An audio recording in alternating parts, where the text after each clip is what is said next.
ako ng beef guys. Fried beef. Ayan. Lagyan natin ng mantika. Kunti lang. Ilagay na natin yung ayan, beef to. Ayan, beef. Ayan.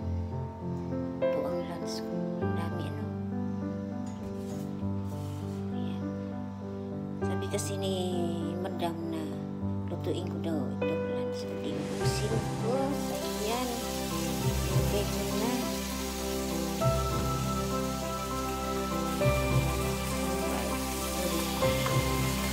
Mahal-mahal pa naman ito guys. Special beef sa shabu-shabu. Shabu-shabu kasi kami kagabi. Kaya ano ito sobra. Diba? Kamay lang ni house. Kamay ni house parang bakar. Ay kinakamay lang Bisaya. Kaya yun. Hilig magkamay. Ayan. Yan kasi masarap sa magkamay. O ito, kamay ng natin. Diba? Hina lang naman yung apoy. Kasi pag laki yung apoy, tatalsik talaga yan. Ayan, hinaan lang. Saka dahan-dahan yung apoy. Isaw-saw ko ito ng maraming sibuyas, dabunan, saka oyster sauce. May soup. Ay, kalamig na. Kalamig na tayo.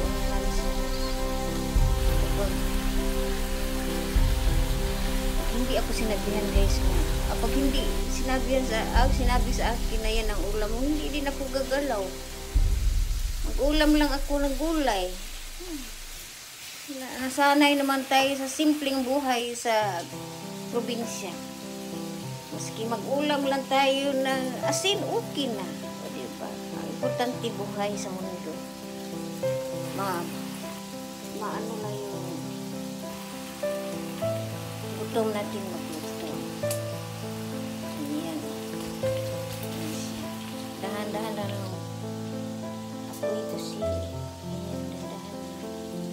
Para hindi mapaig. Ano yan sa Tagalog? Hindi masunog. Hilig pa naman sila dito sa hapko. Ayan. Pero gusto ko yung malutong. Masarap talaga yung matigas. Masarap ang matigas. Ayoko nang malambot. Yung matigas. Ayan. Oh. Ano yan sa Tagalog yung matigas?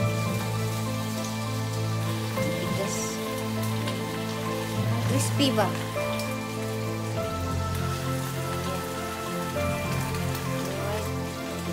Dali lang siya kaya dandahan lang ang apoy. Pwede nga ito kilawon guys kasi ang nipis naman ito.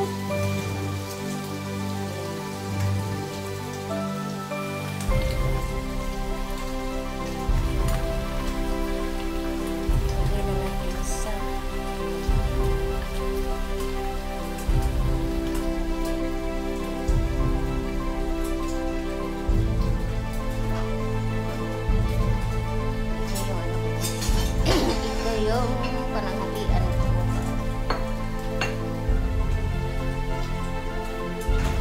Tingnan niyo, mantika. Naging marami na. Kunti lang yung nilagay ko.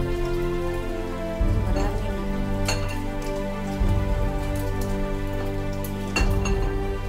Transfer na natin. Kunti na ito. Diba? Transfer natin dito. Maitim siya. Daming mantika guys.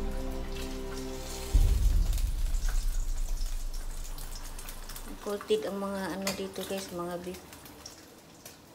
Mga beef dito imported. Hira kasi may farm dito ng beef. Maramihan ng beef dito. Galing sa labas. Ayan, ayan ka na guys. isang salang na tayo. Sunod na salang. Ayan. Alright. Diba, kinakamay lang yung hus. Ang kamay ng hus, bakal. Pero mapasok. Hinambog lang yan. Hinambog ba? Hinambog lang yung bakal. Career daubon. Ayan.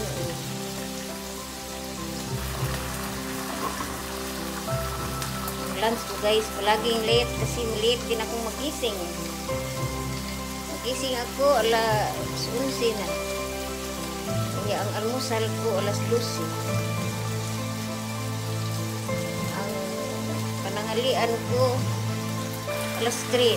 Ayun. Ang importante 3 times. 3 beses ka kumakain sa isang araw. Kompleto pa rin. Diba? Wala na guys. Wala na.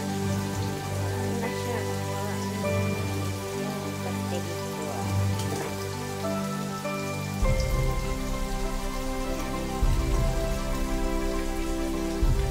Baliktarin na natin.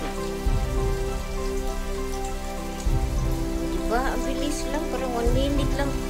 Parang 1 minute ko lang linagay. Dito yan sila guys. Ganito ang luto ng lahat. Lambot lang kasi ang iipin ko ang sakit.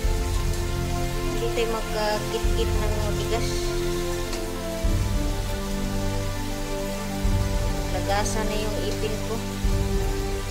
Ngayon sa wisdom tooth ko naman ang lambot. Talaga pag tumatanda tayo. Ganito magluto. Dali lang.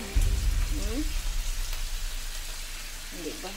Asin ko sana ilagay nito pero mag-ano ako, mag-oyster sauce kasi sarap at lagyan ko ng suka kasi ang sakit ng lalamunan ko. Eh, hindi ako nakakanta kahapon sa live ko kasi sakit ng lalamunan ko, parang para akong sinakal.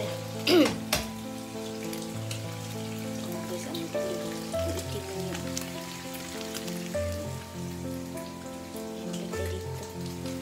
Ay, pares ko nito guys. Fried rice. May bahaw.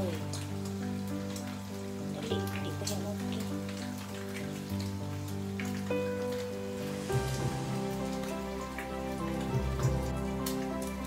Ang dami na mantika guys.